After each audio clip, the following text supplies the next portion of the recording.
Hey guys, tonight we're not stepping into the mind of a philosopher.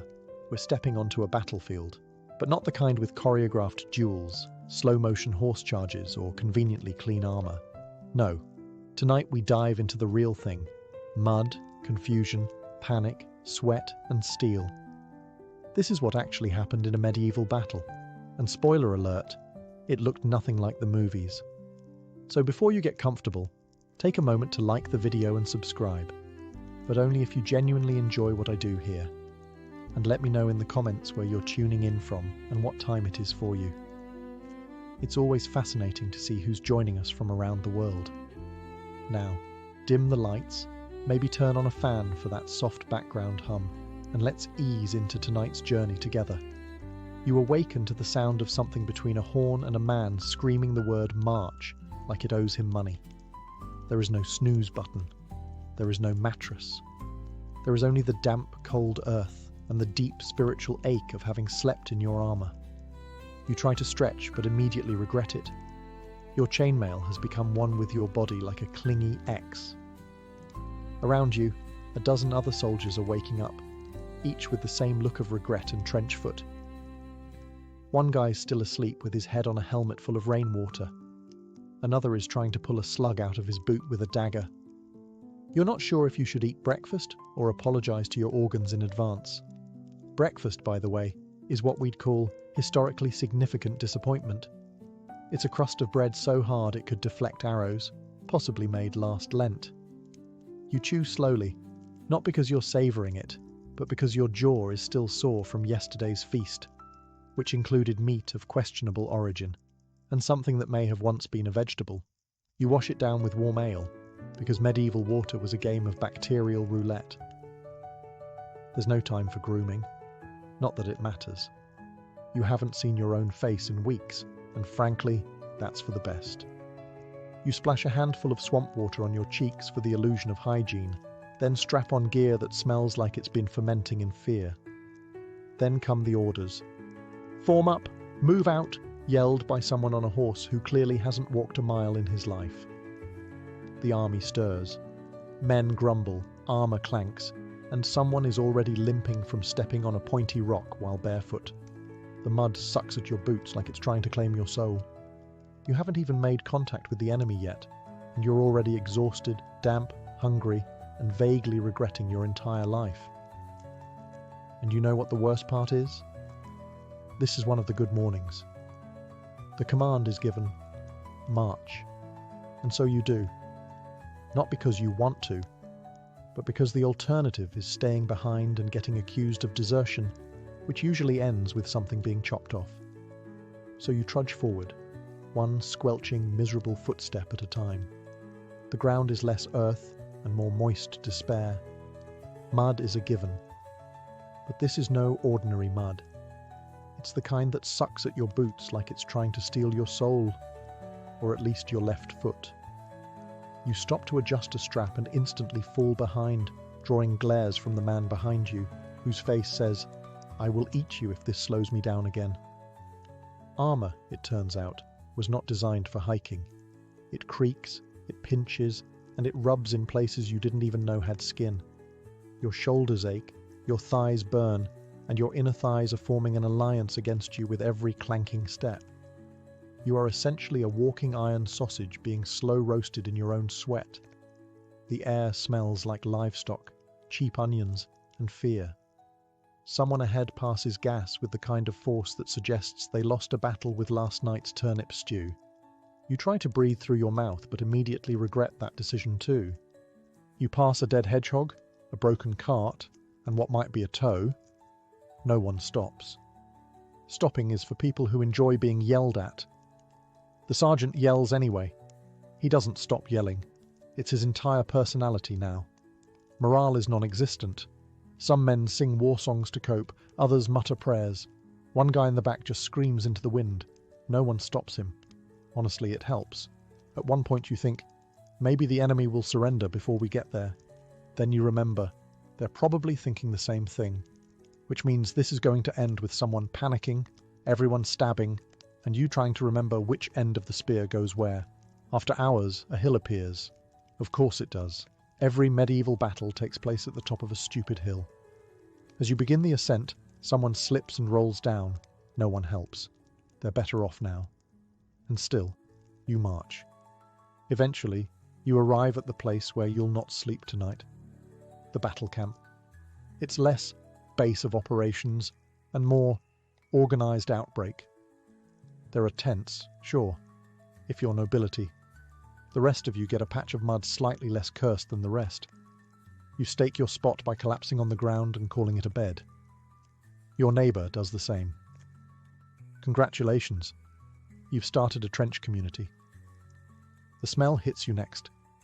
A horrifying cocktail of wet wool, unwashed bodies, fermented boots, and whatever is rotting near the food cart.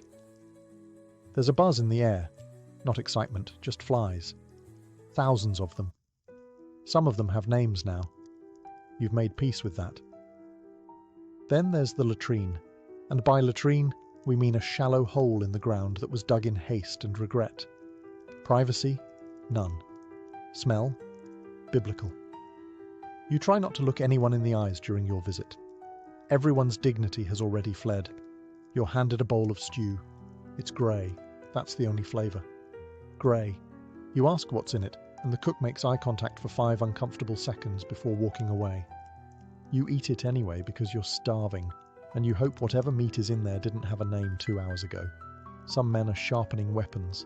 Others are playing dice. A few are praying very loudly, not out of devotion, but to make sure everyone sees that they're praying, just in case God's offering extra protection to the dramatic ones. Then there's the sounds. Hacking coughs, distant weeping, a man singing off-key about bread, and somewhere, someone trying to play a lute like it's a weapon. You hear a knight bark an order. He's clean. He smells like lavender. You hate him instantly. Night falls. You curl up in your damp cloak, lying next to a guy who snores like he swallowed a donkey. You try to sleep, but your brain's too busy imagining all the ways you could die tomorrow, or tonight, if that goat kicks you in your ribs again. And as you finally start to doze, a voice yells from the distance, "Form up at sunrise!" Fantastic. Another beautiful morning awaits. Dawn breaks, and with it comes the icy realization that you're going to die in a field. Probably soon. Possibly before lunch. You haven't even brushed your teeth. Not that you have a toothbrush, or any teeth worth saving. Trumpets sound. Men groan. You crawl out of your damp cocoon of lice-infested wool to find your comrades already pretending to be motivated. You line up, because standing in rows makes people feel slightly more in control of impending doom. It's a lie, but it's one you can shuffle into with numb feet and questionable bowel control. And then he appears, the noble commander, a man wearing polished armor so clean it's practically glowing. He's got that energy only people who've never been punched in the face tend to have. He surveys the troops like a disappointed parent who just found out you joined the losing side in a tavern brawl. He clears his throat. Everyone braces. It begins. "Men, today we fight for glory." Pause for effect. Someone near you coughs up something alive. "For our king, our lands, our honour," the crowd murmurs, mostly from stomach cramps, not patriotism. "Look to your brothers. Look to your steel." You glance sideways. The man next to you is visibly shaking and has his helmet on backward. His steel is bent. The enemy fears us. They probably don't. They probably have their own guy yelling the same thing in another accent. "If you die today..." "Oh, good," the cheerful bit. "You die as heroes." You suppress the urge to raise your hand and ask, "Can I die later? Maybe as a baker?" Then comes the bit about God. God is on your side. Which is reassuring, except you're fairly sure God's been busy smiting everyone equally this season. The speech ends with a sword thrust to the sky and a mighty shout of "Forward!" No one moves. A few guys blink. One guy sneezes. The shouting continues until someone finally shuffles forward and the rest reluctantly follow. Not out of conviction, mind you. Mostly because standing still means the commander might single you out for a volunteer job. and you've heard what happened to the last volunteer. Thus ends the pep talk. You are now spiritually prepared to panic with a purpose. So now it's time to form ranks, a noble phrase, conjuring images of precision, discipline, and strategy. What you actually get: a very confused clump of people vaguely facing the same direction, half of whom are still trying to put on their helmets. Some are holding weapons they just picked up 5 minutes ago. One guy is gripping a pitchfork. You're pretty sure he's just here by accident. Your sergeant, who was probably a pig farmer 3 years ago, starts barking numbers. No one knows what they mean, but everyone nods as if they understand. "Front line shield wall," he screams. "Second line pikes forward." You do as instructed, even though the guy in front of you has his shield upside down and is using it to itch his back. To your left is a guy with a spear twice his height who keeps poking people unintentionally. To your right is a man humming a battle hymn that may or may not just be Greensleeves with different lyrics. Directly behind you is someone breathing like he's been practicing dramatic dying noises in advance. You suspect he might not even be wounded. Just ready. The cavalry is off to one side, horses pawing the ground dramatically, knights sitting tall and pristine in full plate armor that cost more than your entire village. They look majestic. You, meanwhile, are standing in borrowed boots and chainmail that smells like someone died in it. Probably because someone did. There's a sudden order to move forward and tighten the line. This is easier said than done when every second man is stepping on someone else's foot and the mud is threatening to swallow small soldiers whole. Your feet slide. Someone elbows you. Your shield is backwards now, and you don't have the emotional energy to fix it. Then comes the drumbeat. A slow, ominous thud that tells everyone it's about to start. Men start whispering prayers.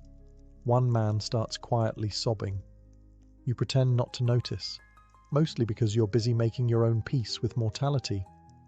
You take a deep breath, raise your weapon, and try not to pass out. This is it. You're ready. Well, as ready as anyone in a crooked line of terrified peasants can be. Just when the formation starts looking somewhat believable, meaning no one is actively walking in the wrong direction, the sky betrays you. It begins with a sound, a soft, distant whoosh that becomes a collective whisper of doom.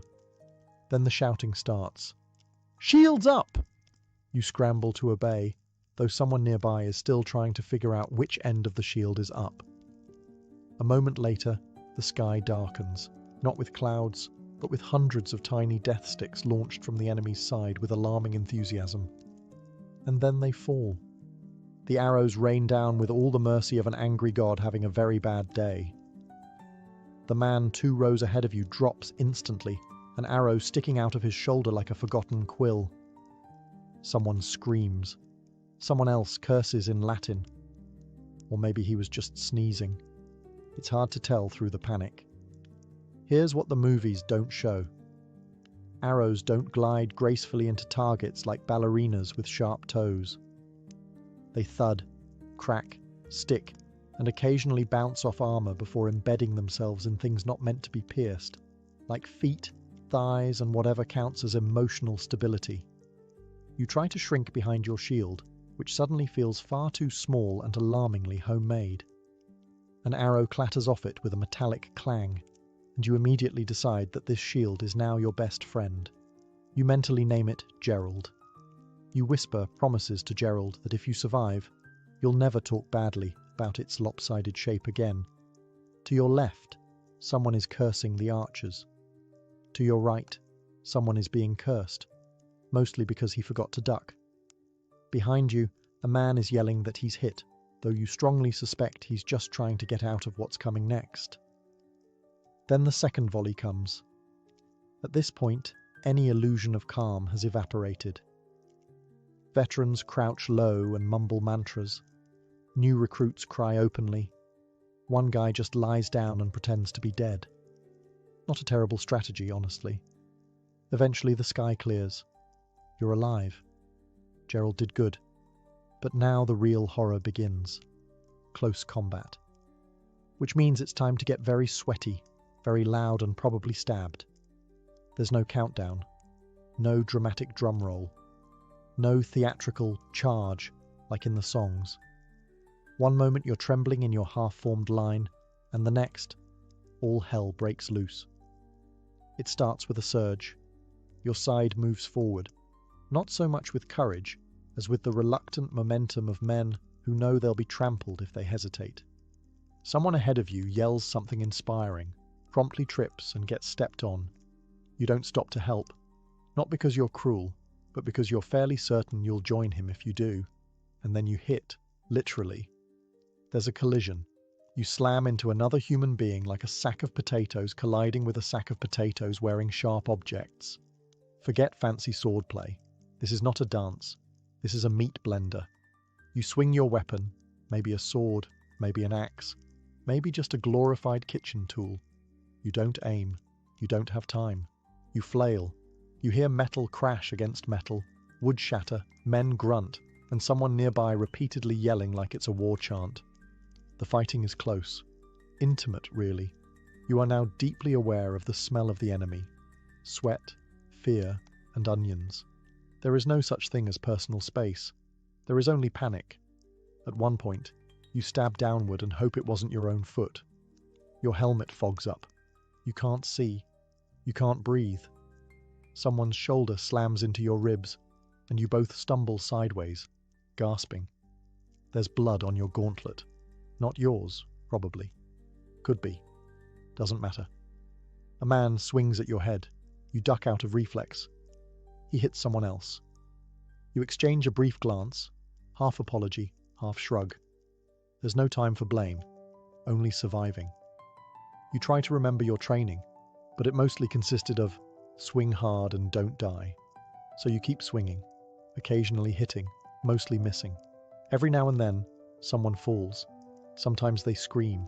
Sometimes they go quiet instantly. You try not to look. This isn't a movie. This is a bar fight at the world's worst tavern with 500 angry men and no one to break it up. And it's just getting started. If you thought medieval battle would sound like the elegant clash of swords and heroic trumpets, you are breathtakingly mistaken. It sounds more like a livestock market colliding with a blacksmith shop during an earthquake. The first thing you notice is the screaming.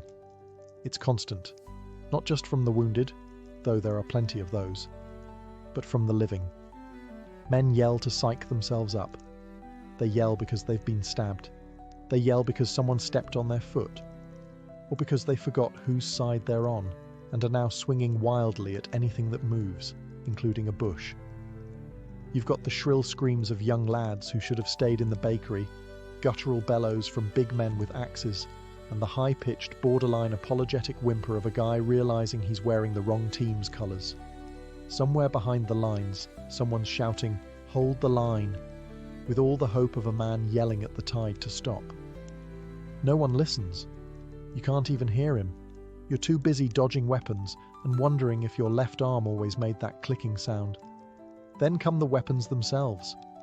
Swords clang against shields. Maces make a dull, horrifying thump when they connect with something soft, usually a face. Arrows whistle past your ears with the precise sound of regret. Occasionally, a spear cracks through armor, and the resulting shriek makes your spine reconsider its commitment to standing upright. But the worst sound, it's not the screaming. It's not even the dying. It's the wet sounds. Yes, wet. The squelch of someone stepping in something that used to be a person. The slurp of blood and mud mixing beneath your boots. The squish when someone lands badly and doesn't get up. These aren't sounds you forget. They take up permanent residence in your nightmares. You also hear armor clanking, men crying for their mothers, a horse screaming, which, by the way, is profoundly haunting, and somewhere unbelievably, someone trying to sing a hymn, badly, and out of tune. Amid it all, your ears start to ring, not from injury, just overload. You start to operate on instinct, because your brain's given up and gone on break, and still, the screaming continues. If you were hoping for a cinematic slow-motion end where you deliver a final monologue before dramatically collapsing, I regret to inform you, that's not how this goes. Most people in a medieval battle died unseen, unheard, and from behind. Usually by a guy who didn't even know your name. Sometimes it was even someone on your own side. You see, the battlefield is not a polite arena. It's a sweaty, chaotic mosh pit where everyone's one sneeze away from a fatal misunderstanding. 1 minute you're swinging your axe like you mean it. The next, thunk. Something pierces your back and your knees betray you.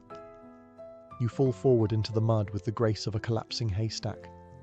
No one notices. No one has time. There are no final words, no hand to hold.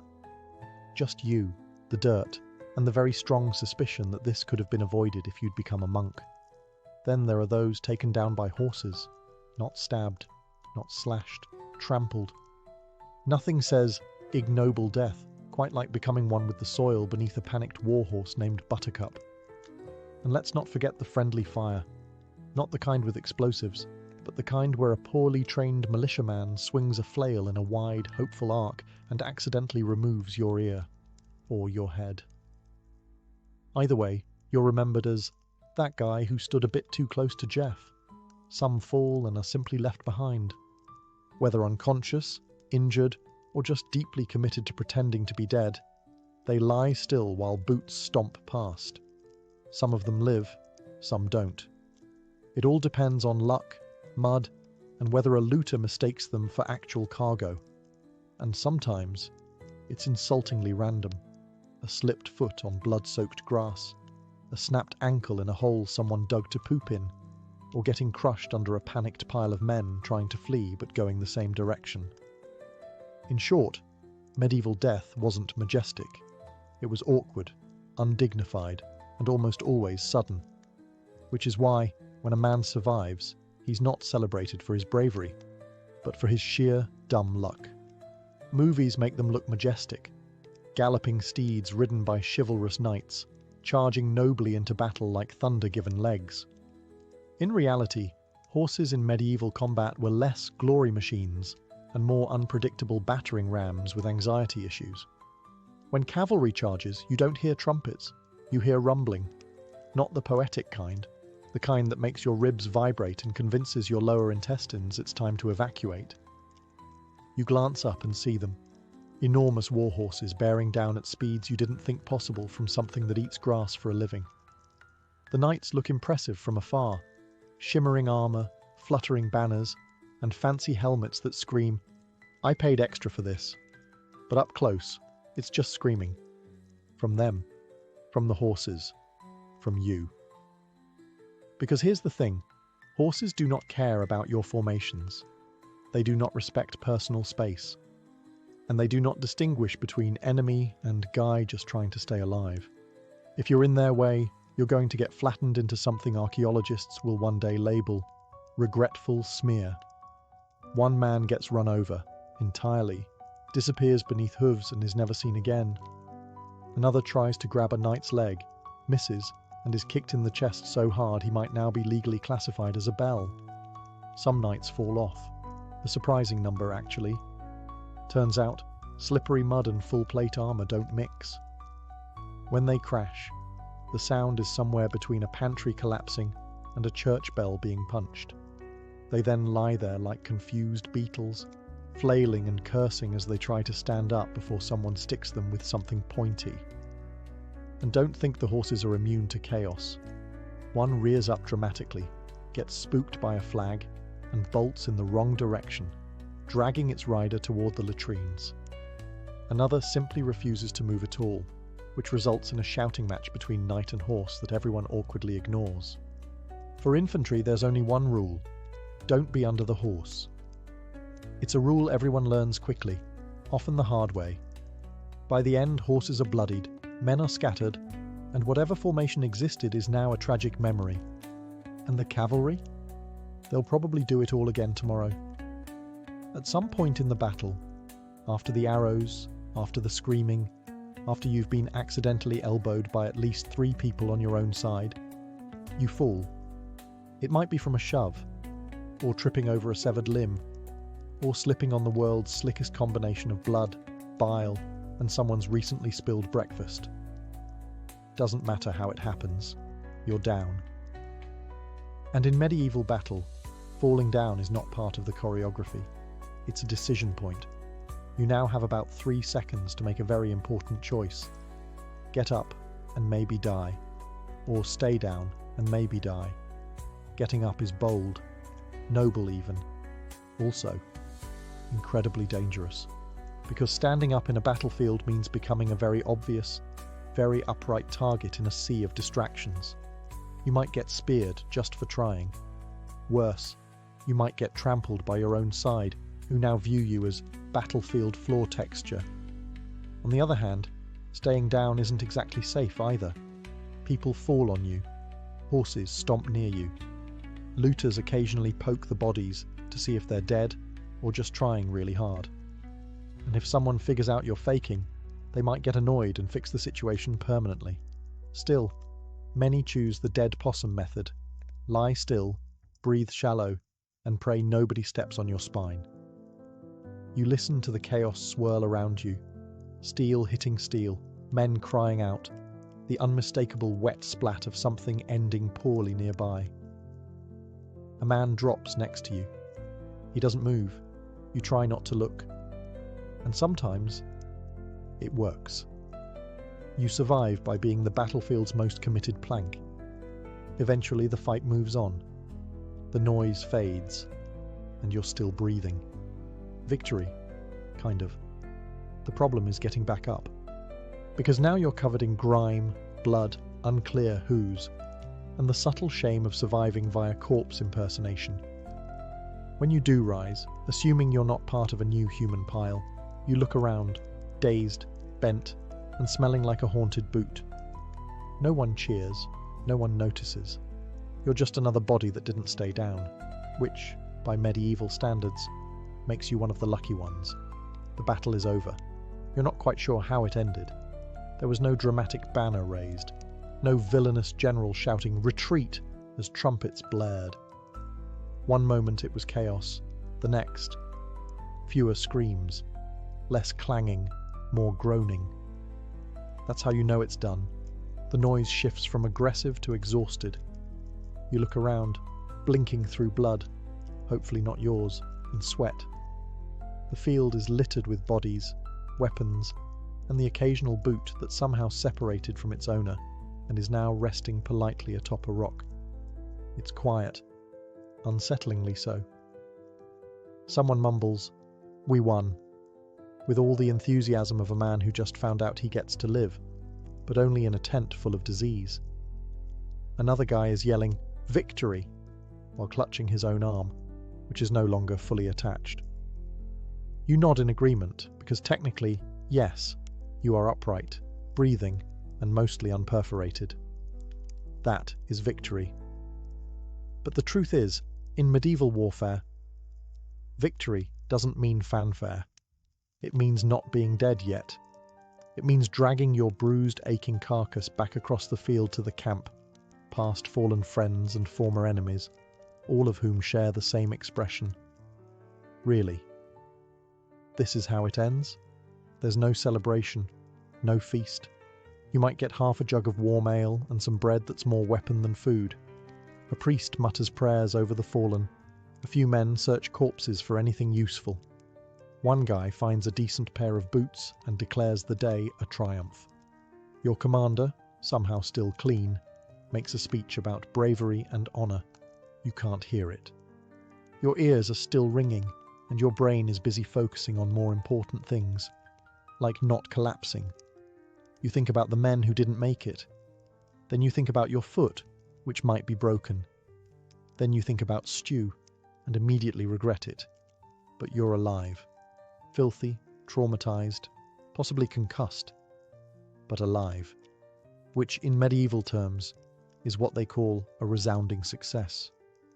You sit down on a rock, exhale, and say the same thing every survivor of every medieval battle has ever whispered under their breath: never again. Then you get called back for another skirmish next week, after the swords are sheathed, and the groaning becomes the dominant battlefield soundtrack. It's time for the least glamorous phase of combat, cleanup. You might assume this means burying the dead and tending to the wounded, and technically, that's part of it. But really, it's a mix of triage, looting, and a kind of horrifying medieval arts and crafts project where the materials are body parts. First, the medics arrive. And by medics, we mean men with knives, bad eyesight, and zero formal training. They specialize in phrases like, "That'll have to come off," and "bite on this stick." An experienced surgeon might use wine to clean your wound. A less experienced one might drink it first. You sit down with a sword gash on your thigh and the vague hope that it's not fatal. The barber surgeon, yes, the guy who normally trims beards, takes one look and says, "We'll see." Then he pulls out a needle that's been sterilized by waving it near a candle. You do your best not to scream. You fail. Loudly. Meanwhile, bodies are being dragged into haphazard piles. Some are covered. Most aren't. You recognize a face or two, but you don't linger. The smell is turning spiritual. Flies arrive en masse, excited for the all-you-can-eat buffet. One lands on your open wound. You swat it, then realize that's probably the cleanest thing you'll experience today. Other soldiers are salvaging equipment, which is a polite word for looting. They rummage through corpses for swords, helmets, shoes, anything not nailed down or still twitching. You don't judge. You do the same. You need new boots, and Gregor doesn't need his anymore. Sorry, Gregor. Some men dig shallow graves, others light pyres. One guy just sits quietly with a blank stare and a javelin still sticking out of his arm. You try to offer help. He declines. "It's mine now," he mutters. Wounds are bandaged. Some reopen 5 minutes later. Infection? Likely. Amputation? Probable. Death? Optional, depending on how lucky you feel and whether the flies take an interest. By nightfall, the battlefield has quieted. The living stumble back to camp, covered in mud, blood, and a growing suspicion that the worst is still ahead. And technically, they're right. You've survived. Technically. You've stumbled off the battlefield with all your limbs and just enough brain function to recognize your own boots, which may or may not have belonged to someone else this morning. Now it's time to rest.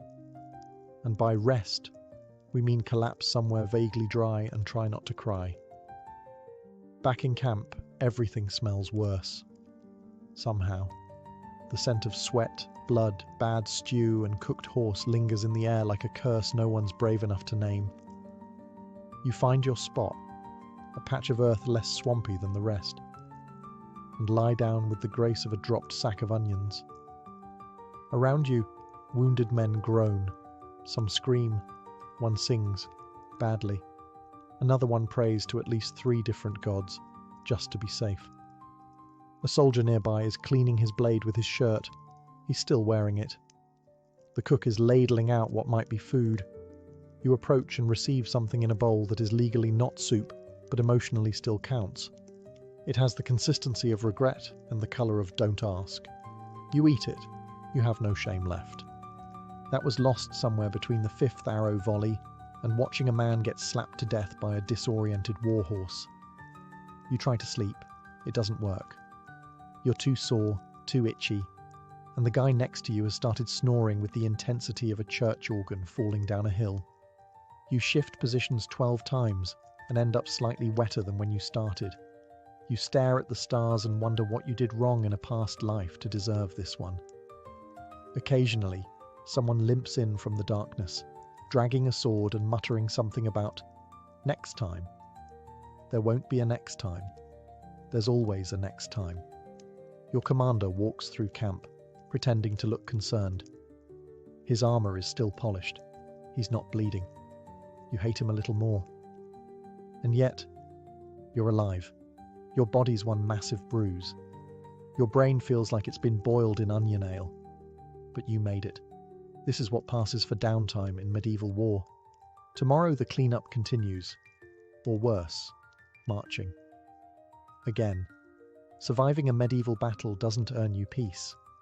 What it does earn you is a seat around the fire, a lukewarm mug of something vaguely alcoholic, and the right to start rewriting history before your bruises even finish forming. This is how it always ends. Not with a noble ceremony or a bard singing songs of your heroism. No.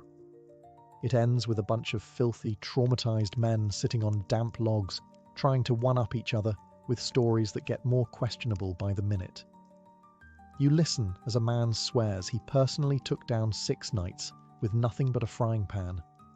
Another claims he caught an arrow mid-air and threw it back. Someone else says he faced off with a war elephant. In France, where there are no elephants. You nod. You sip. You lie a little too. In your version, you didn't trip over a corpse and scream. You strategically repositioned. The part where you tried to crawl into a shrub to avoid cavalry, that becomes a stealth maneuver. You skip the moment where you begged a squire to hold your hand during the arrow storm, because everyone here is doing the same thing, turning trauma into legend. It's not about ego, it's survival. If you can laugh about it, maybe it didn't scar you permanently. If you tell the story well enough, maybe it'll drown out the actual memories. The smell of burnt flesh, the look in a dying man's eyes, the sound of metal hitting bone. By now, someone's roasting a questionable piece of meat, and no one's asking questions. Laughter bubbles up, dry and slightly desperate. A man plays a lute that's missing 2 strings. The tune is off, but no one cares. A woman, a camp follower, patches a sleeve and hums like the world outside the fire's glow doesn't exist. You stare into the flames and think, you lived through it. Barely. Accidentally. Miraculously. Soon, you'll be on the road again, off to another fight, another glorious encounter. But for now, there's warmth. There's bread. There's the camaraderie of men who know exactly how much of your story is false, because theirs is too, and for one night at least, that's enough. Centuries before the Great Wall became a continuous monument slicing across northern China, the landscape was a chaotic checkerboard of kingdoms, each with their own ambitions and anxieties. This was the Warring States period, a time of relentless conflict, when 7 powerful states clawed and bled for dominance over the Chinese heartland. These kingdoms, constantly at odds with one another, had little reason to cooperate. Instead, they raised individual walls, local, makeshift defences built from tamped earth, stones, and timber. These early fortifications were not part of some grand, unified plan. They were desperate measures, the equivalent of drawing a line in the sand and daring your rival to cross it. More than barriers, they were statements of power. This is mine. Try and take it. But it wasn't just rival kingdoms they feared.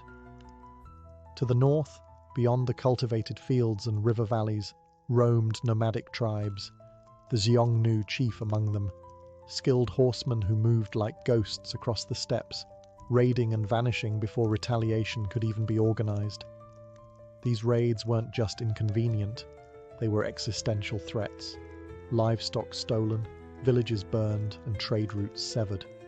The scattered states had little choice but to try and wall off the wild. The earliest of these regional barriers stretched for miles, but they were fragile, hastily constructed with rammed earth or layers of brush and mud. Some were reinforced with wooden stakes or crude stone blocks, but few were built to last. What they lacked in permanence, they made up for in manpower. Tens of thousands of peasants, conscripts and prisoners were thrown into the grueling work, often with no choice and no rest. These isolated walls were often poorly maintained, crumbling in the face of time and weather.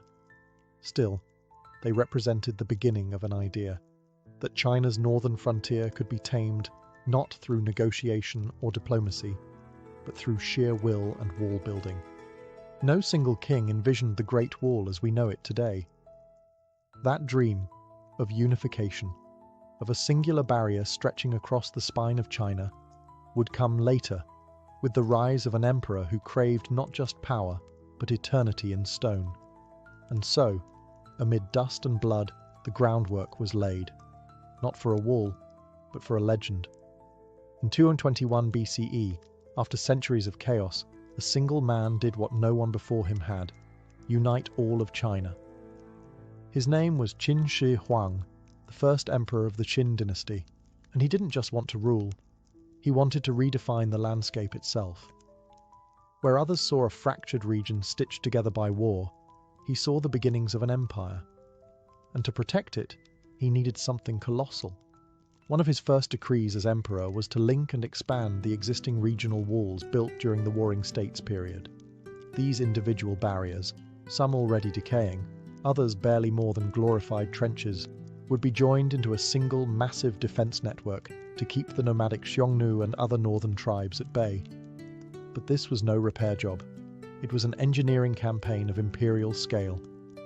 Qin's vision was not just about military defense.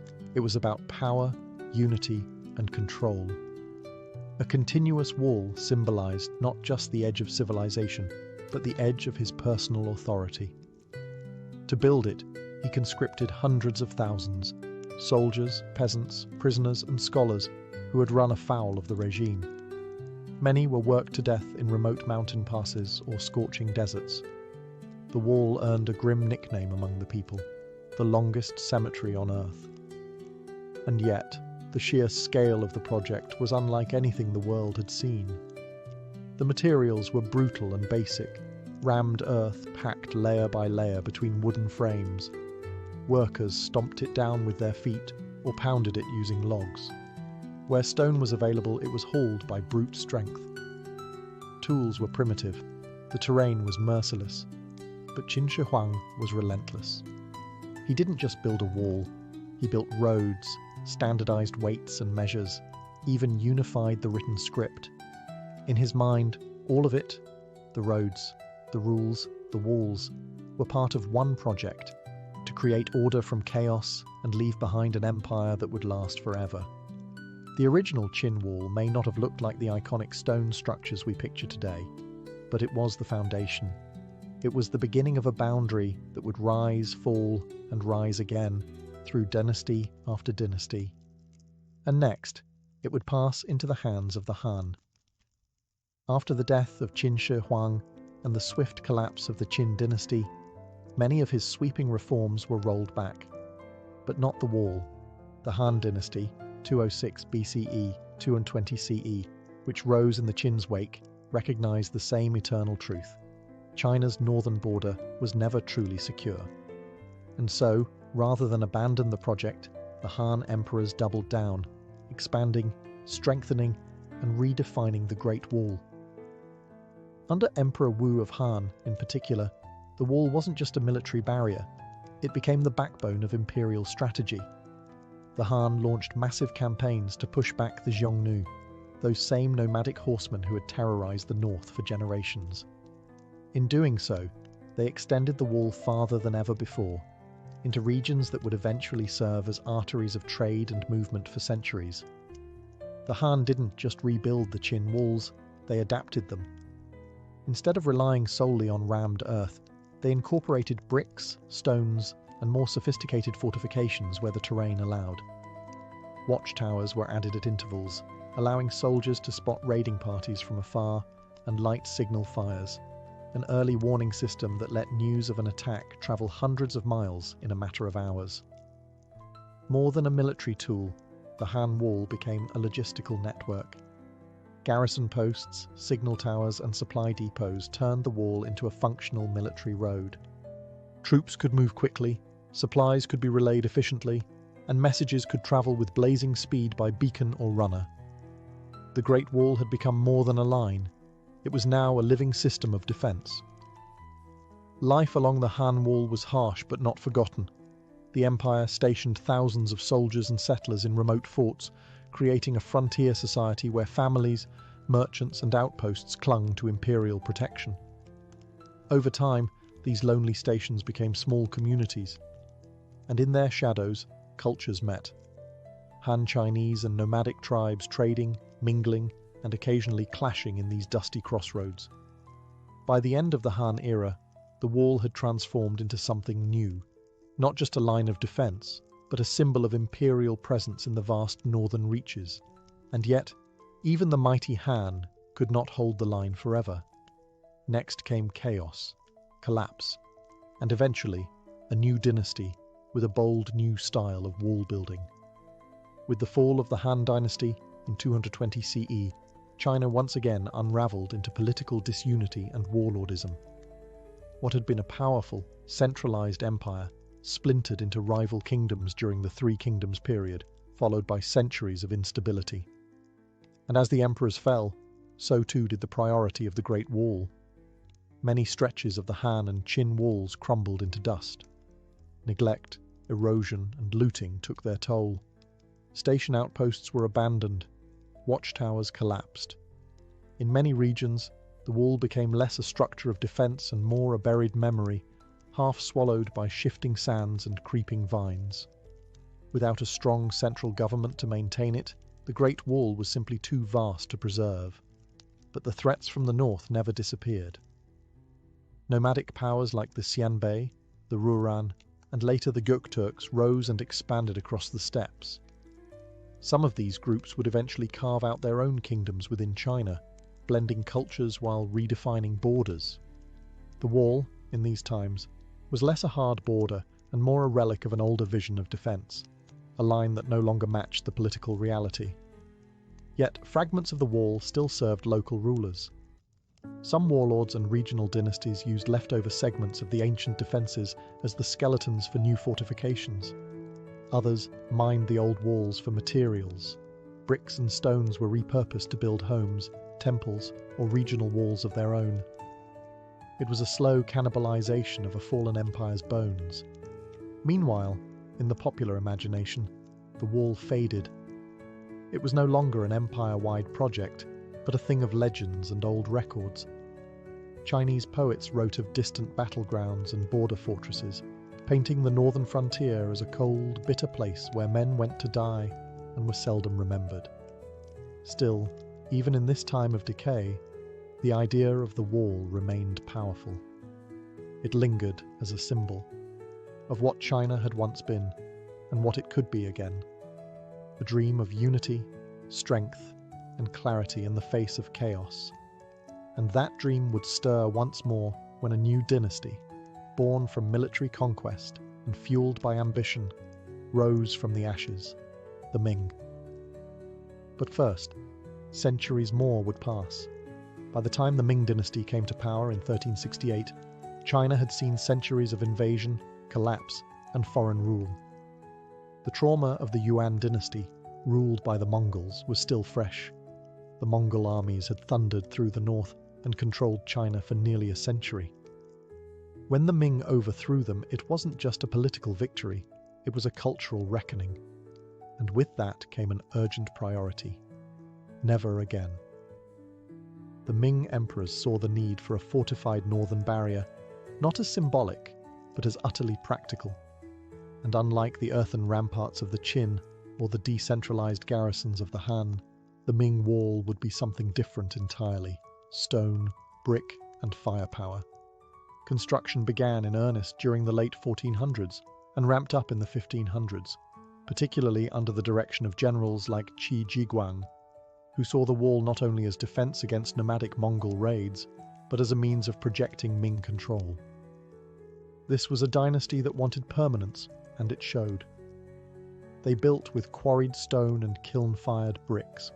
The ramparts were reinforced, drainage systems were added, watchtowers rose at regular intervals, and beacons were installed to send up smoke signals in daylight and flames at night. This was the version of the Great Wall that most people picture today. Massive, winding, iconic. It stretched across mountains, snaked through desert plains, and clung to cliffs like a ribbon of armor. Some parts were as wide as a modern highway. Others rose as high as a 3-story building, and all of it was meant to last. But the wall was more than just military hardware. Along its length, the Ming dynasty built garrison towns, supply depots, and troop housing, creating a parallel society of soldiers, farmers, and administrators, who lived and worked in its shadow. The wall wasn't just a line between China and the barbarians, it was a lifeline for the soldiers who defended it and the empire that depended on it. Still, the Ming Wall wasn't impenetrable. The nomads adapted. Raiders found weak points. Corruption spread among guards. And when the Manchus came, they didn't charge through the wall. They were let in. But before that fall, the Ming had done the impossible. They turned a myth into stone and made the Great Wall truly great. Behind the grandeur of battlements and parapets, the Great Wall was also a place of grit, monotony, and survival. For the thousands of men stationed along its vast length during the Ming dynasty, life wasn't heroic. It was harsh, cold, and often forgotten by the empire they swore to protect. Soldiers lived in fortified barracks and garrison towns scattered along the wall's spine. These weren't elite troops in polished armor. They were conscripted farmers, criminals, and peasants. Men who traded their freedom or futures for a bowl of rice, a pair of boots, and a crude bed behind stone walls. Some served voluntarily, seeking pay or honor. Others were sent as punishment, exiled to the frontier where winter bit and boredom settled like frost. Each day began with routine: patrols, drills, maintaining the wall, hauling supplies. The wall itself constantly needed care. Stones shifted, mortar cracked, watchtowers required mending. Soldiers repaired what they could with frozen hands, braving sandstorms in the west or blizzards in the north. There were no holidays, only shifts, and the distant, ever-present threat of a Mongol raid. Food was simple and often scarce: millet, beans, and salted meat. Vegetables were grown in small plots where soil allowed. If a raiding party struck a supply caravan, it wasn't just an inconvenience. It could mean starvation. Disease was common. Morale was low. Desertion, despite the punishment of execution, wasn't unheard of. But life wasn't all bleak. Families often accompanied soldiers, creating small, insular communities along the wall. Children were born in its shadow. Merchants travelled between garrisons, trading wine, cloth, and gossip. Some posts even saw cultural blending as nomadic groups and Han settlers intermingled, through trade, marriage, or uneasy peace. Then there were the beacon keepers, stationed at isolated towers far from any garrison. Their job, to watch the horizon. A column of smoke by day, a fire by night. That was the signal. Fast, simple, and terrifying. These men lived alone or in pairs, surrounded by nothing but silence and sky. To live on the Great Wall was to exist between worlds, between empire and wilderness, between myth and reality. These were the invisible lives that kept the wall standing. Not emperors, not generals, just ordinary people with calloused hands and cold feet. And yet, for all their effort, the wall could not hold forever. For centuries, the Great Wall stood as the ultimate symbol of Chinese strength: unyielding stone against shifting sands, empire against the unknown. But walls, no matter how high or thick, are only as strong as the people guarding them. And in the 1600s, that strength cracked, not from an outside charge, but from within. By the late Ming dynasty, corruption had spread like rot through the imperial system. Troop salaries were delayed or stolen. Supplies vanished before reaching garrisons. The once disciplined soldiers manning the wall were now underpaid, underfed, and overworked. Morale plummeted. Many garrisons turned to smuggling and local trade to survive, often working with the very steppe nomads they were supposed to repel. It was in this weakened state that the Ming faced their greatest threat yet: the Manchus, a rising power from the northeast. Unlike earlier nomadic tribes, the Manchus were organized, politically savvy, and just as determined to rule as any Chinese dynasty. They didn't need to storm the wall with fire and fury. All they needed was an open gate. That gate came in 1644, when a Ming general named Wu Sangui made a decision that would change history. Faced with a peasant rebellion that had already seized Beijing, and with his own forces outmatched, Wu opened the Shanhai Pass, one of the most critical entries through the wall, to the Manchu army. He hoped they would help suppress the rebellion. Instead, they took the capital and founded a new dynasty, the Qing. In one stroke, the Great Wall's entire purpose collapsed. It had not been conquered, it had been bypassed, betrayed by those it was meant to protect. The wall could not defend against shifting loyalties, desperation, or political convenience. Under the Qing, the Great Wall faded from strategic importance.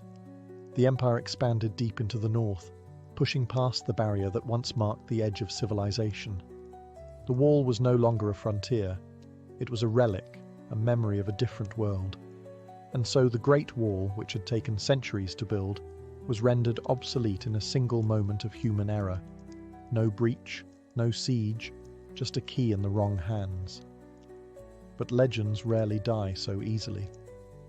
After the Manchus took power and the Qing dynasty expanded China's borders well beyond the wall, the once mighty fortification began to fade, not with a crash, but with a whisper. It was no longer a military necessity. Trade routes bypassed it. New fortresses were built deeper into the frontier. The Great Wall, that colossal symbol of imperial resolve, simply became irrelevant. Without purpose, maintenance ceased. The garrisons emptied. Watchtowers were left to crumble. Local villagers scavenged its bricks to build homes, wells, and pig pens. In some places, entire stretches were dismantled stone by stone, not out of malice, but practicality. Why quarry new material when the old wall sat unused? In deserts, sand slowly swallowed sections of it. In the mountains, roots split stones apart. Rains washed away mortar. Centuries of storms, earthquakes, and time turned once grand battlements into lopsided ridges and forgotten humps on the horizon. Travellers and poets still spoke of its grandeur, but few cared to visit. For most of the Qing dynasty, the wall was a monument to a bygone age, respected, but rarely maintained. It wasn't until the 19th and early 20th centuries, as China struggled with foreign invasion, civil war, and modernization, that the wall began to re-emerge in the national consciousness. Foreigners, especially European explorers and scholars, started to arrive with wide eyes and notebooks. They romanticized it. They marveled at it. Some even misunderstood it, believing the entire structure had been built by one emperor or that it was visible from the moon. By the time the People's Republic of China was established in 1949, the wall had become more than stone. It was a symbol of Chinese identity, endurance, and ingenuity. Mao Zedong famously said, "He who has not climbed the Great Wall is not a true man," turning it from a ruin into a patriotic rite of passage. In the late 20th century, restoration projects began, particularly near Beijing. Tourists flocked to sites like Badaling, where the wall was reconstructed to its Ming glory. Other sections, wild, broken, and authentic, remained untouched, slowly succumbing to nature. From forgotten ruin to global icon, the Great Wall had completed a strange journey. No longer a barrier of defense, it had become a bridge to the past, a reminder of what people can build when driven by fear, ambition, and dreams that stretch across centuries. The Great Wall of China is one of the most recognized structures on Earth, yet much of what people know about it is wrapped in myth and exaggeration. Contrary to popular belief, it's not a single wall, but a network of fortifications built by different dynasties over 2,000 years, stretching through mountains, deserts, and plains. It doesn't form an unbroken line, and, no, it's not visible from the moon. But the truth, far more fascinating. The wall is less about stone and mortar, and more about memory and metaphor. It represents a civilization's long struggle to define itself, not just against outsiders, but against the chaos within. It tells a story of emperors obsessed with order, of peasants forced into backbreaking labor, of generals whose legacy was measured not in victories, but in feat of construction. It's the product of ambition so great it left a scar visible from the sky. Throughout Chinese history, the wall has meant different things to different people. To emperors, it was a symbol of control. To soldiers, it was a prison of duty. To poets, it was a lonely place, echoing with the wind and the weight of separation.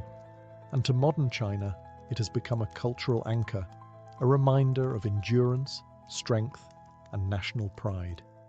Tourists come by the millions, hiking restored paths and posing beside ancient watchtowers. They're drawn not just to the view, but to the myth, the idea that human hands could shape something so vast, so defiant, it would outlast kingdoms, dynasties, even time itself. And in many ways, it has.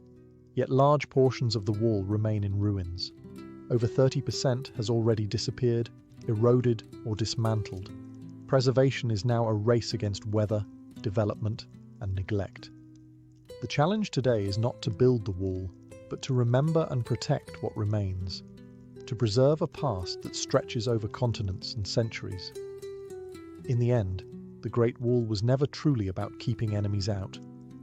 It was about drawing a line between civilization and wilderness, between empire and uncertainty, between what was known and what was feared. And in doing so, it became something greater than defense. It became legend. Stone by stone, story by story, the wall still stands. Not just in the hills of northern China, but in the imagination of the world. The year was 1860, and America was a country on the brink of both greatness and collapse. With the rumble of civil war on the horizon and gold fever gripping California, one thing was painfully clear. The United States was growing faster than its communication lines could keep up. The East Coast was buzzing with telegram wires and railroads, but the West, it might as well have been another continent. Sending a letter from St. Joseph, Missouri, to Sacramento, California, could take 3 to 4 weeks, on a good day. That was, of course, assuming the stagecoaches weren't held up by snow, bandits, or the casual collapse of a rickety bridge.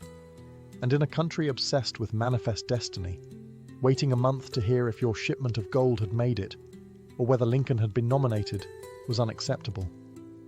The government had tried alternatives, steamships around Cape Horn, or via the Panama Isthmus, both risky, expensive, and painfully slow. But the West needed real-time updates, not news that was already outdated by the time it arrived.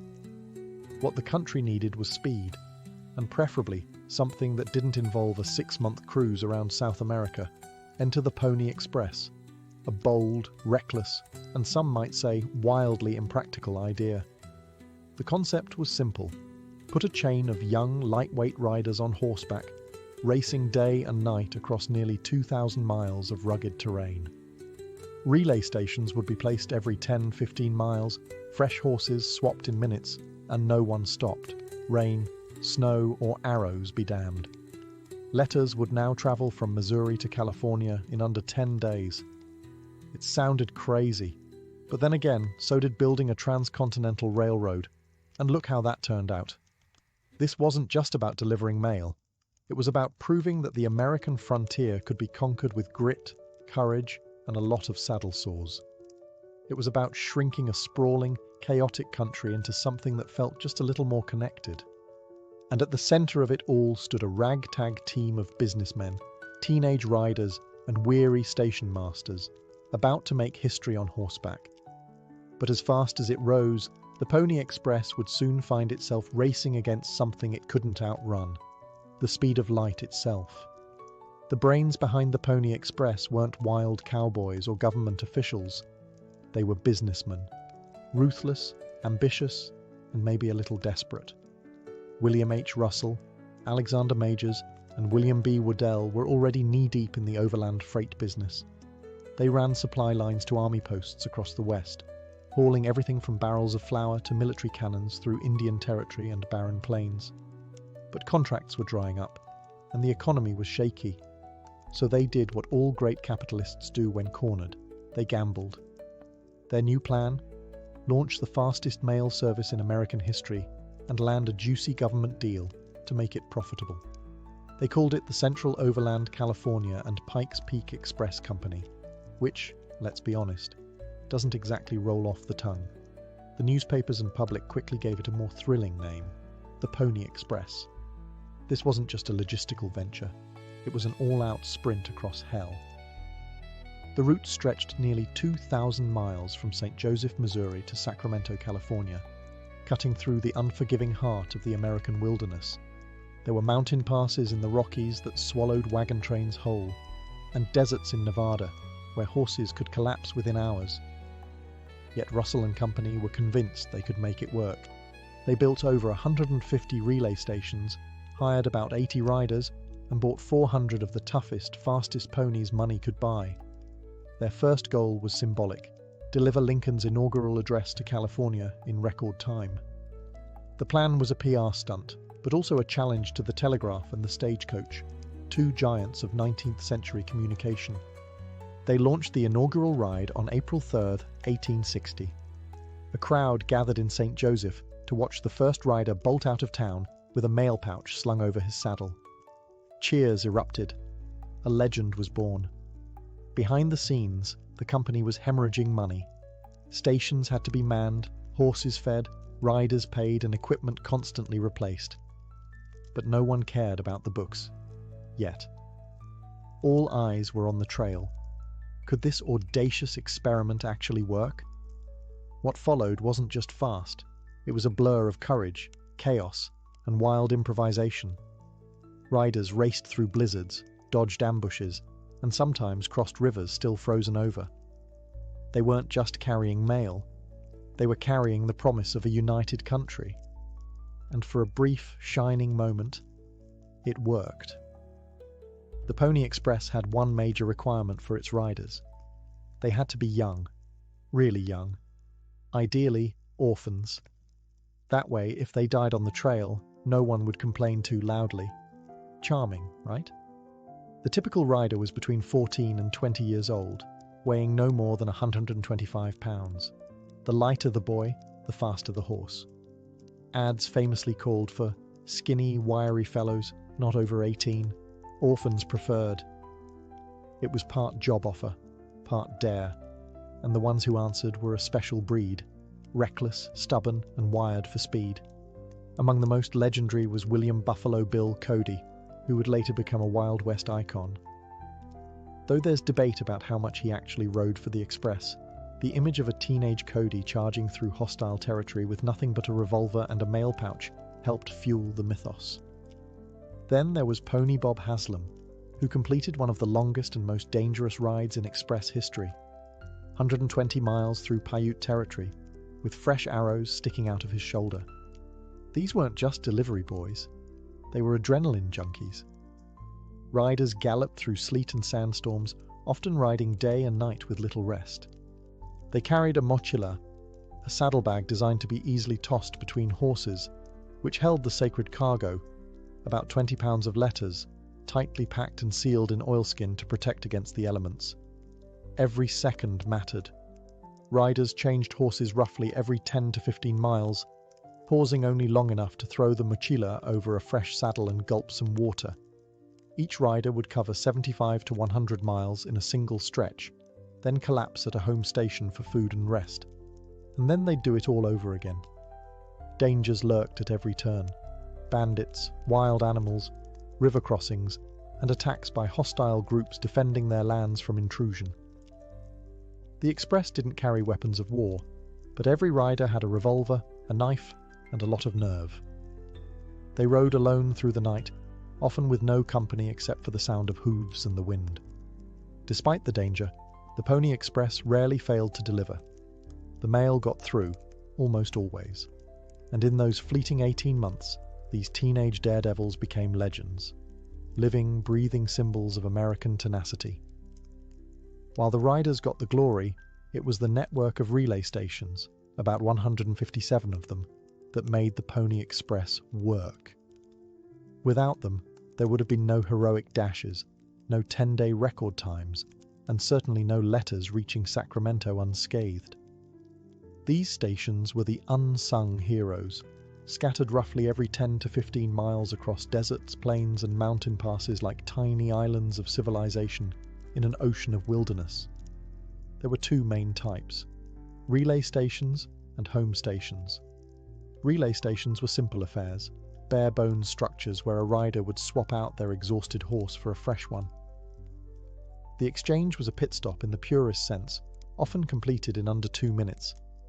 Picture it, a kid barely old enough to vote, galloping in at full speed, flinging the mochila onto a waiting saddle, and bolting off again in a cloud of dust. Home stations were spaced about every 75 to 100 miles and served as the rider's resting point. Here, the young men could eat, sleep, and attempt to recover before heading out again. These were often operated by station keepers and their families, living in isolated cabins or sod houses with little more than a fireplace and a sense of duty. Mail delivery depended on them. A missed horse, a closed gate, or a sleepy attendant could cause hours of delay, and that was unacceptable. Life at these stations wasn't glamorous. Supplies were scarce. Stations in the high desert or deep plains had to fend off raids, survive brutal winters, and deal with wildlife ranging from rattlesnakes to wolves. Station keepers often lived with a rifle within arm's reach and slept with one eye open. And yet, the system worked, most of the time. Horses were strategically placed.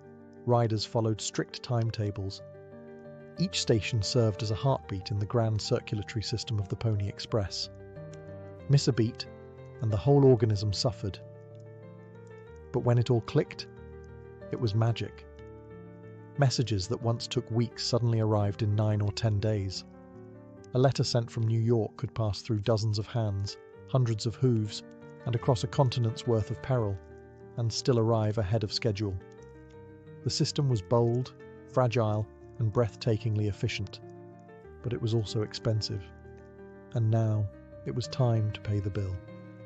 The Pony Express was fast, blazingly, unbelievably fast for its time. But speed came at a cost, and not just in risk, sweat, or the occasional horse that dropped dead mid-route. The cost was very real, very financial, and very unsustainable. From the very beginning, the Pony Express bled money. Operating across 1,700 miles of harsh terrain required enormous resources. Just building the infrastructure, stations, barns, corrals, and supply depots, cost the founders around $200,000, a fortune in 1860. Then there were the horses, hundreds of them, each bred for speed and endurance, not longevity. And of course, the riders and station workers all had to be paid. Barely. Each letter cost the customer $5 for half an ounce in the beginning. Adjusted for inflation, that's roughly $170 today, just to send a short message. Even when the price eventually dropped to $1, it was still out of reach for most Americans. The service was used mostly for urgent government or business correspondence.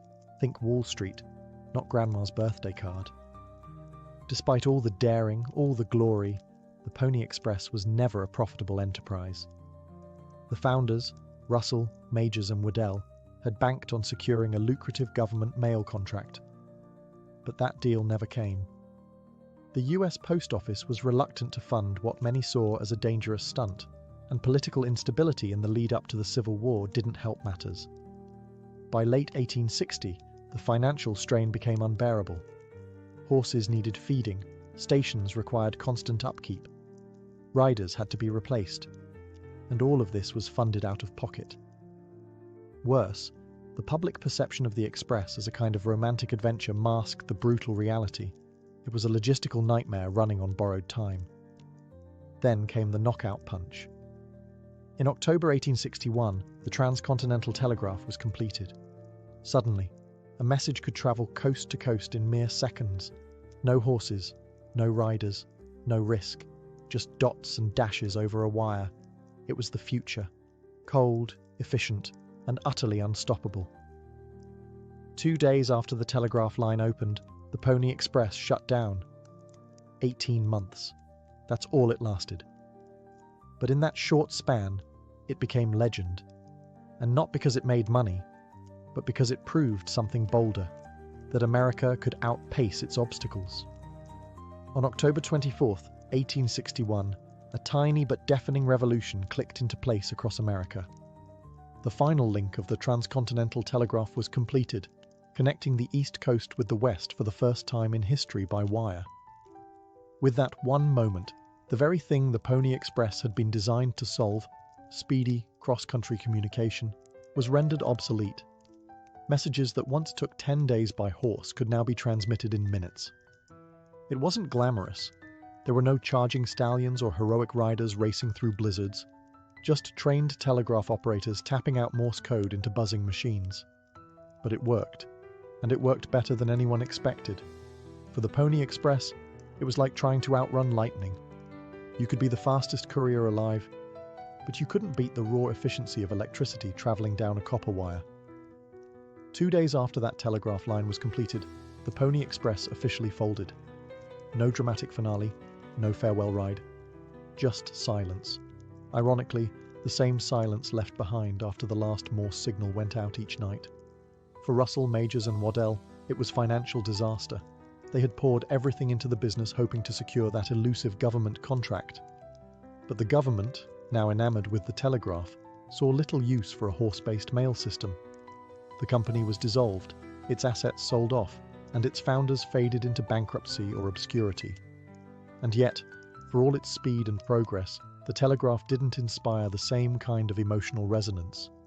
You couldn't paint it in heroic brushstrokes. There were no ballads about clicking dots and dashes. The Pony Express, despite its failure, had the better story. Its riders became legends. Their exploits were retold in dime novels, stage plays, and eventually Western films. Even Buffalo Bill, whose actual involvement with the Express was likely exaggerated, built an entire career on the back of that legend, touring the world as a symbol of Wild West courage. So while the telegraph won the race, the Pony Express won the myth. It represented a final gasp of old-world adventure, before America truly became wired, mechanized, and modern. Though the Pony Express galloped into history in just 18 months, its legend would outlive its brief lifespan by more than a century. Almost immediately after its shutdown, writers, journalists, and showmen began turning it into myth, a romantic tale of danger, speed, and rugged American spirit. The truth was already impressive. But truth wasn't enough.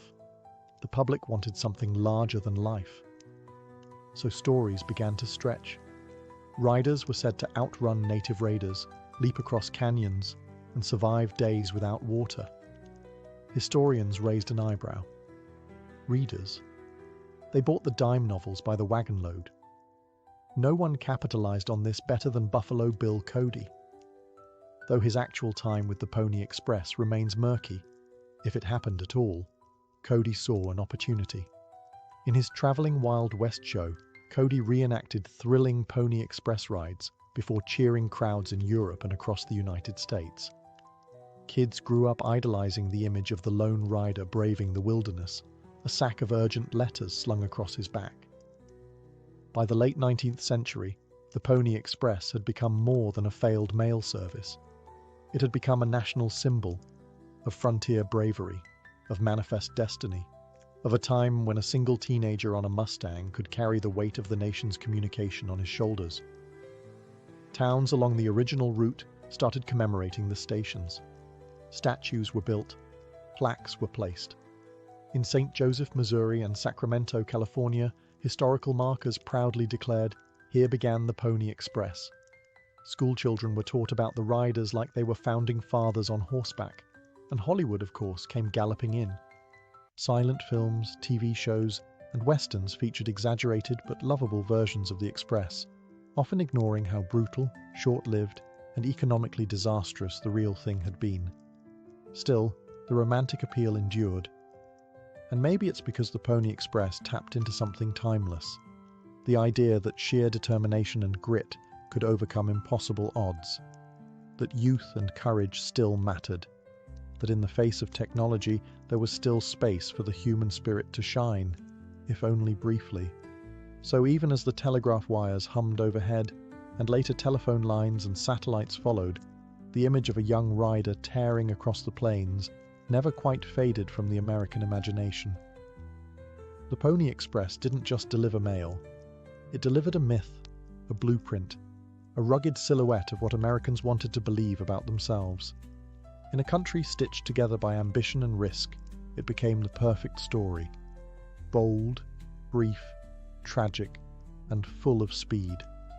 At its heart, the Pony Express captured a uniquely American fantasy that one individual, with enough courage and determination, could carry the burden of a vast nation on their back.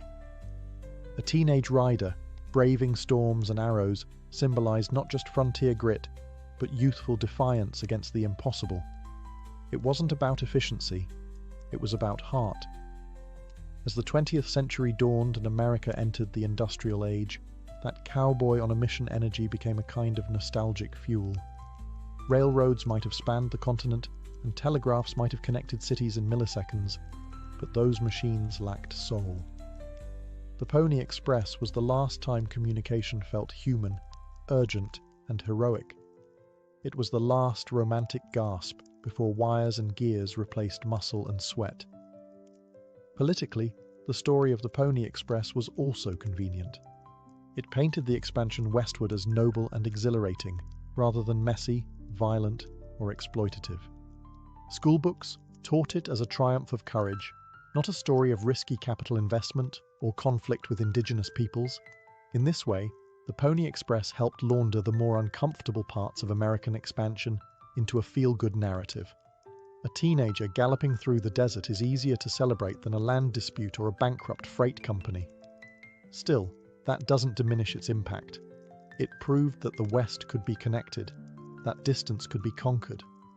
And even though the Express failed financially, it helped pave the way, literally and figuratively, for the infrastructure that would follow: the telegraph, the railroad, the transcontinental highway. In a way, the Express was America's awkward teenage phase: bold ideas, clumsy execution, high ideals, and a few broken bones along the way. It was a short-lived miracle that set the stage for something bigger. And even now, when modern communication happens with a tap, there's still something stirring about a lone horseman galloping into the unknown, because somewhere, buried deep in the dust, is the reminder that progress once came on 4 legs and raw nerve. On October 26, 1861, just 2 days after the transcontinental telegraph line went live, the last Pony Express rider galloped into Sacramento. There were no fireworks, no farewell parade, just a quiet end to one of the boldest communication experiments in American history. It was over, just like that. But that final ride wasn't a failure. In fact, it was a victory lap. The Express had done its job. It had proven that a country as wide and wild as the United States could be connected, quickly, reliably, and with human tenacity. Even though it was replaced by the flicker of telegraph signals, the Pony Express had set a standard. Urgency, bravery, and daring could still matter in a world of wires and machines.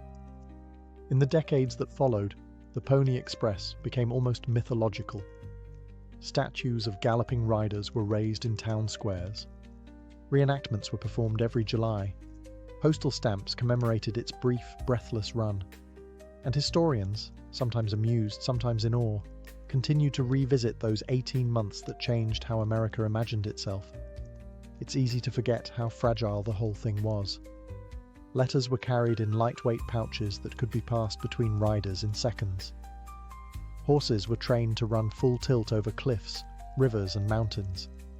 Riders were barely old enough to grow a beard. There were ambushes, stampedes, and snowstorms. And still, against all odds, most of the mail made it on time. The Express also left behind something more subtle, a template for how Americans would view risk and reward. Silicon Valley founders and Wall Street gamblers often talk about Pony Express energy, bold moves made fast, with the odds stacked against you. It's still used as a metaphor for trying something insane just because it might work, even if it doesn't.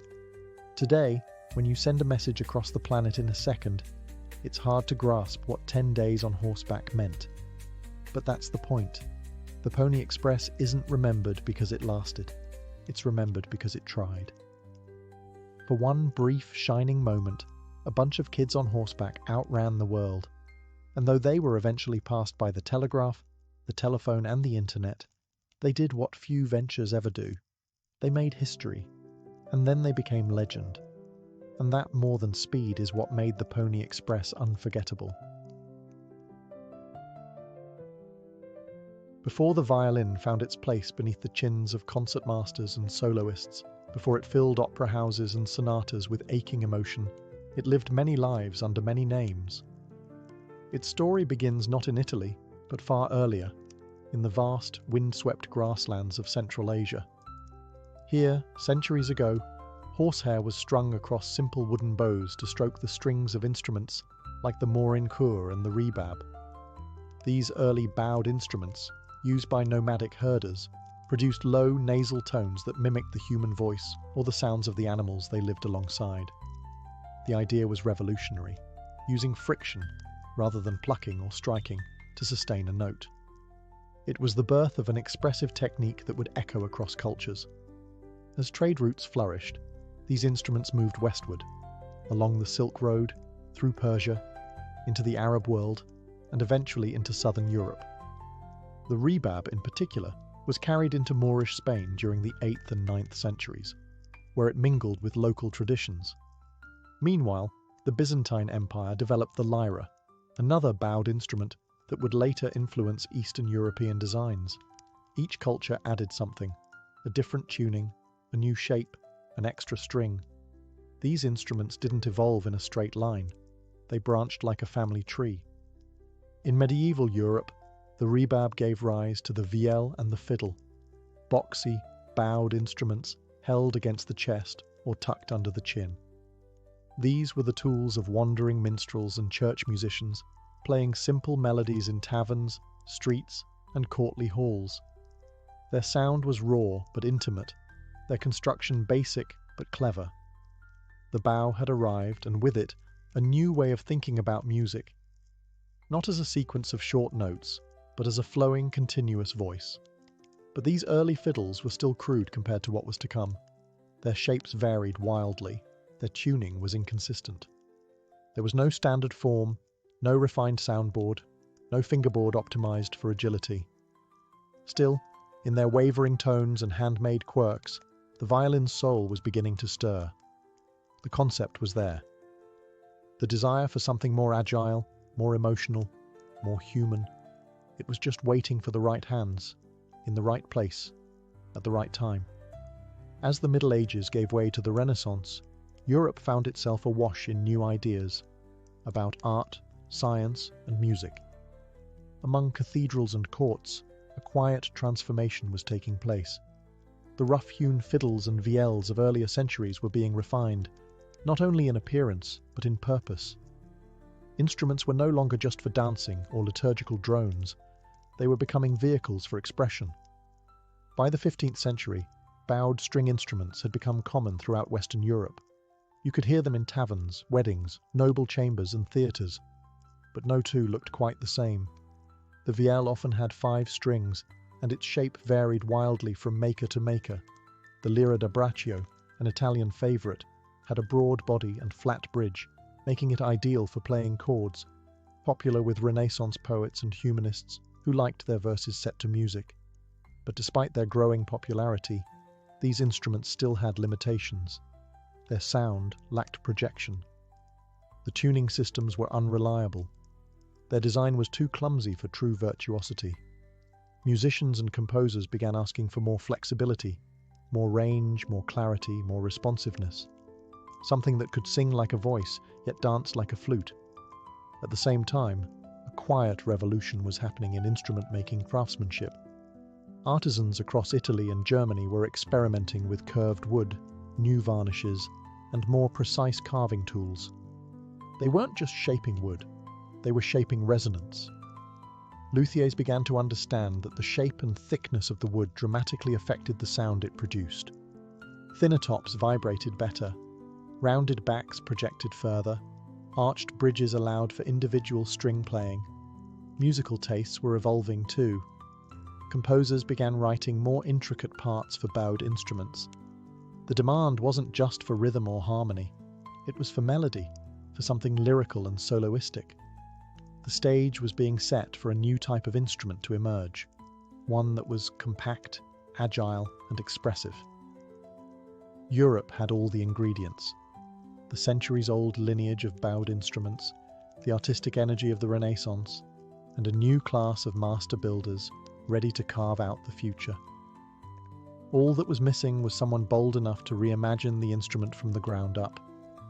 And in the small Italian town of Cremona, that someone was about to pick up a chisel.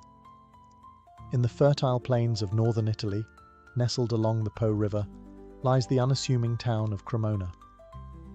During the 16th century, it was neither a capital nor a military power, but it was home to something else entirely: craftsmanship at its finest.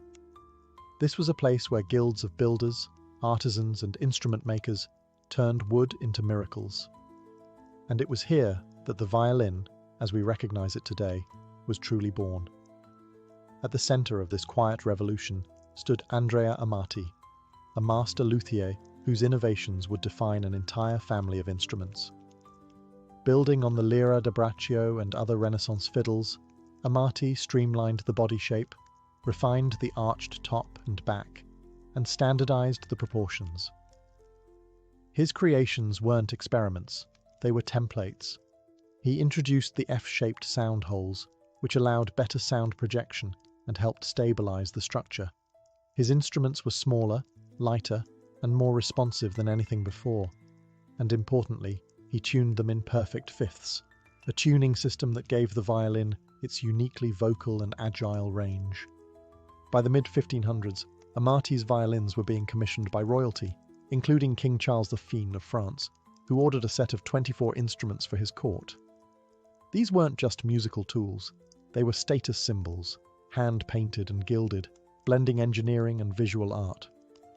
Cremona quickly became the epicenter of violin-making excellence.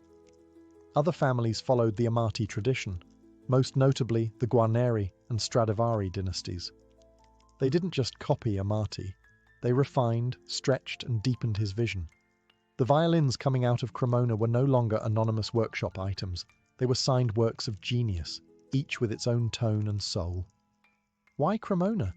Some say it was the quality of the maple and spruce available nearby. Others point to the climate, perfect for drying wood slowly and evenly. Still others credit the tight-knit guild culture, where techniques were passed down through apprenticeships and secrets, never written, always spoken. Whatever the reason, Cremona became to violins what Florence was to painting, a birthplace of brilliance. From these narrow cobblestone streets, an instrument emerged that could whisper or weep, leap or lament, an instrument that would go on to shape centuries of music across Europe and beyond. By the early 17th century, the violin had outgrown its birthplace. No longer confined to the luthier's shops of Cremona, it began to travel, from court to court, chapel to chapel, and across the borders of Renaissance Europe.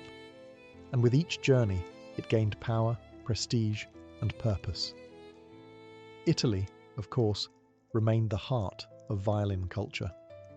Composers like Claudio Monteverdi were among the first to feature the violin in formal compositions. In Monteverdi's Orfeo, 1607, widely considered the first great opera, violins were used not just for accompaniment, but to express mood, emotion, and divine grandeur. The instrument was no longer a rustic fiddler's tool.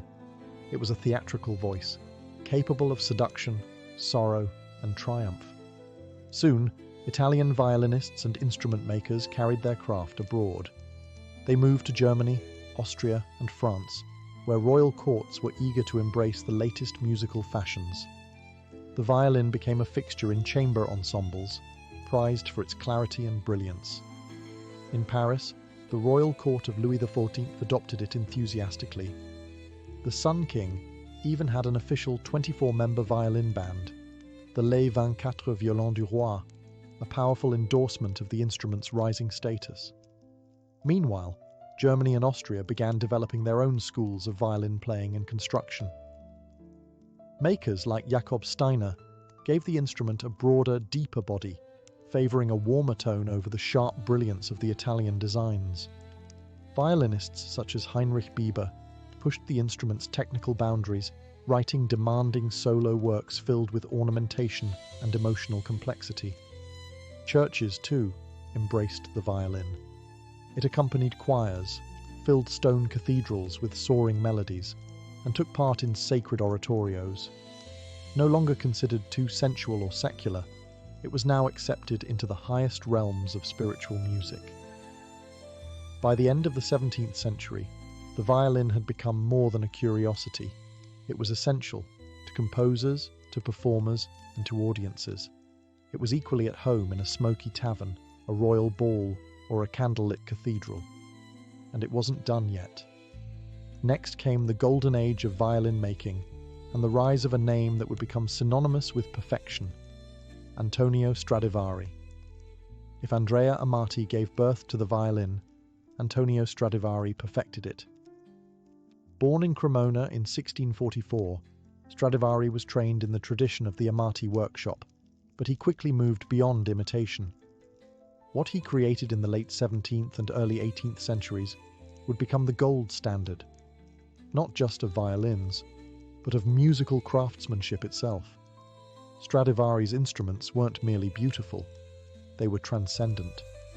With a keen eye for wood selection, subtle asymmetry in shaping, and a still mysterious varnish that added depth both visually and sonically, Stradivari violins possessed a tone that was clear, powerful, and hauntingly warm. They could project to the back of a concert hall, yet whisper intimately to a single listener. Stradivari built over 1,000 instruments in his lifetime: violins, violas, cellos, and even guitars. About 650 survive today, each one named like royalty: the Messiah, the Soil, the Lady Blunt. Many are still played by the world's greatest soloists. Even centuries later, their sound remains unmatched. Some scientists have tried to unlock the Stradivarius secret by scanning the wood, analysing the varnish, or modelling the acoustics. But the truth is, no one can fully replicate what he did. What made his work so exceptional? Part of it was the wood: slow-growing alpine spruce for the top plate, and flamed maple for the back, aged to near perfection. But much of it was Stradivari's meticulous adjustments, minute alterations to thickness, arching, and shape that gave each instrument its unique character.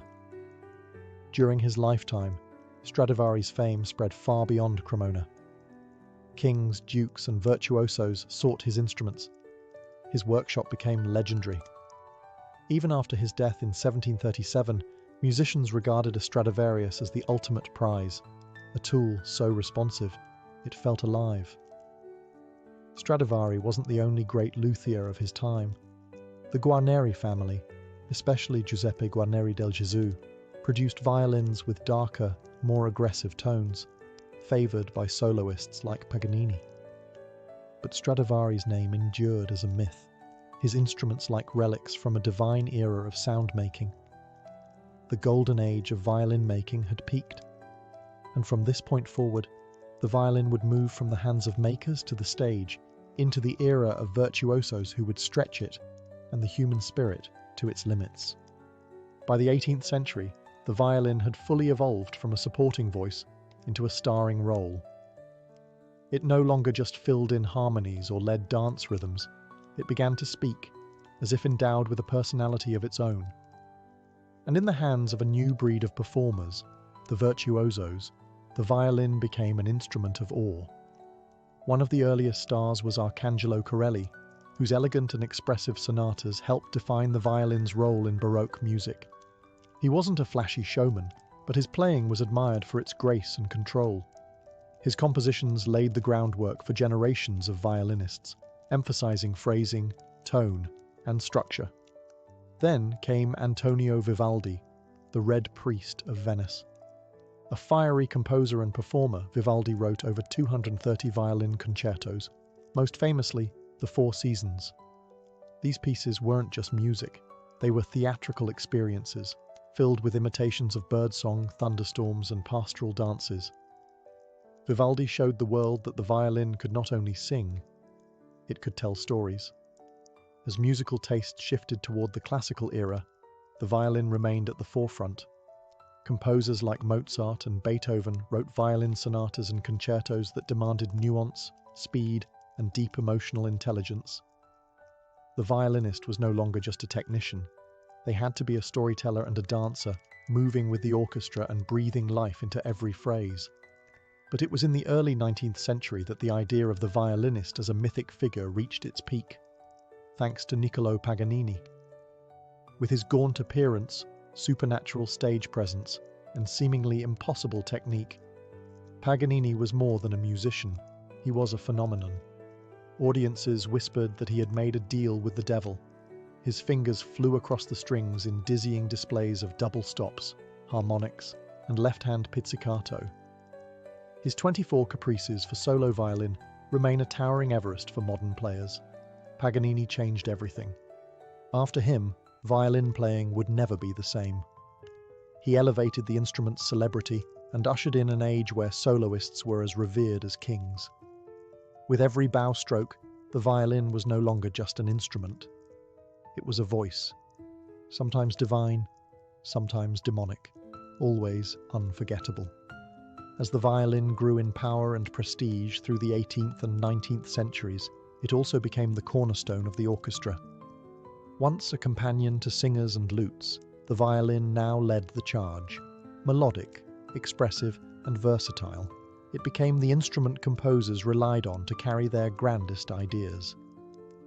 The transformation began with the Baroque orchestra, where strings already formed the foundation. Violin sections, first and second, emerged to provide harmony and melody. Composers like Bach and Handel gave the violin prominent roles in their concertos and orchestral suites, but it was still part of an ensemble identity. There were no massive string sections yet, just tight, intimate groups. Then came the classical era, and everything expanded. Composers such as Haydn and Mozart shaped the modern symphony, and the violin took center stage. Haydn, often called the father of the symphony, built rich, balanced orchestral textures with violins as the melodic engine. Mozart went further, giving violins delicate, soaring lines and treating them with tenderness and agility. In his symphonies, the violin could be playful, tragic, or divine, all within a few measures. But it was Beethoven who truly transformed the orchestra. He expanded its size, deepened its emotional range, and placed unprecedented demands on every section, especially the strings. The first violins often carried the primary themes, while the second violins played crucial harmonic and rhythmic roles. No longer background players, they were now the narrators of symphonic drama. By the Romantic era, orchestras had ballooned in size, and the violin was king. Brahms, Tchaikovsky, Dvorak, and others gave the violin lush melodies and heroic passages, both in symphonies and concertos. The orchestral violinist had to master nuance, endurance, and ensemble coordination, all while keeping up with rapidly evolving musical complexity.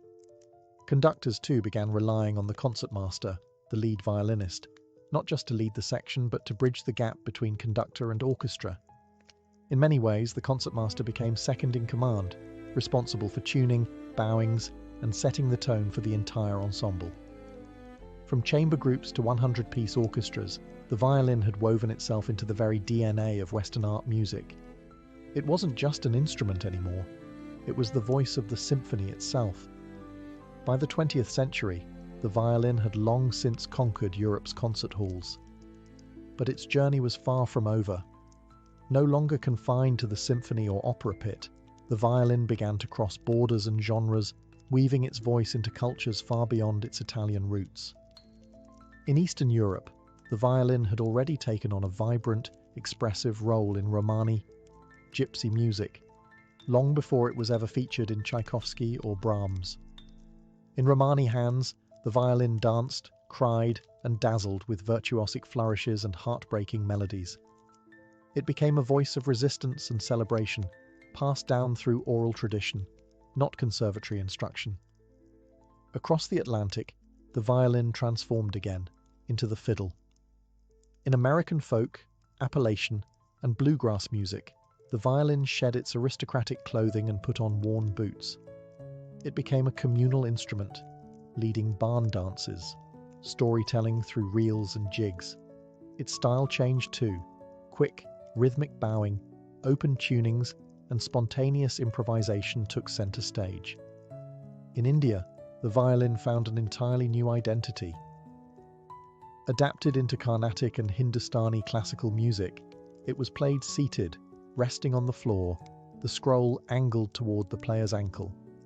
Indian violinists mastered microtones, slides, and ornamentations foreign to Western ears, yet perfectly suited to raga and tala. The instrument had crossed a cultural bridge and become something uniquely Indian. Meanwhile, in Latin America, the violin flourished in mariachi bands and folk ensembles.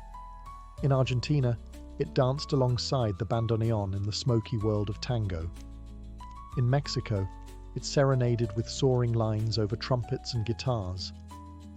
Everywhere it went, the violin adapted, not by dominating, but by listening and blending. Jazz took the violin yet another step forward. In the 1930s and 40s, players like Stéphane Grappelli turned the instrument into a swinging, playful lead voice in the hot club of France. Later, Jean-Luc Ponty and Regina Carter redefined the violin for fusion and modern jazz, proving it could groove, bend, and improvise with the best of them. By the 21st century, the violin had become a global citizen. It could speak any musical language: classical, jazz, folk, experimental. Its voice could be lush or raw, precise or wild. And still, through every transformation, it remained unmistakably itself. In today's world, the violin stands at a fascinating crossroads, a timeless instrument in a rapidly changing age. It still holds its throne in orchestras, concert halls, and conservatories, yet it also thrives in genres and places the old masters could never have imagined. Its voice, haunting, human, endlessly adaptable, continues to echo across continents and cultures. In classical music, the violin remains essential. Young prodigies dazzle on global stages, playing concertos written centuries ago with fresh emotion and technical brilliance. International competitions like the Queen Elizabeth or the Menuhin launch careers and keep the classical tradition alive and fiercely competitive. But there's a shift happening. More players are challenging tradition, pushing the boundaries of what the violin can be. Contemporary composers are writing for the violin in new ways, using extended techniques, electronics, loops, and non-Western tunings. The violin isn't just singing anymore. It's scratching, whispering, shrieking, tapping. It can mimic machines, birds, or pure chaos. In the hands of boundary pushers like Hilary Hahn, Patricia Kopachinskaya, and Curtis Stewart, the violin becomes a laboratory of sound. Meanwhile, technology is reshaping how we interact with the instrument. Electric violins, once a novelty, are now common in pop, rock, and experimental music. Artists like Lindsey Stirling blend choreography, EDM, and cinematic themes into viral violin performances that reach millions online. It's a reminder that the instrument's appeal isn't just sonic, it's visual, emotional, personal. Education too is evolving. With YouTube tutorials, online masterclasses, and digital sheet music, the violin is more accessible than ever. A student in Nairobi or Lima can learn from a Juilliard professor with the tap of a screen. But alongside this democratization comes a challenge: how to preserve depth and discipline in a world obsessed with speed. Still, through all the noise, the violin endures. Why? Because it is, and always has been, an extension of the human voice. It cries like we do. It sings like we wish we could. And whether it's played on a creaky stage, a subway platform, or in front of 10 million subscribers, the violin still has the power to stop time, if only for a moment. Delicate yet defiant, ancient yet evolving, the violin isn't just an instrument, it's a storyteller, and its story is still being written.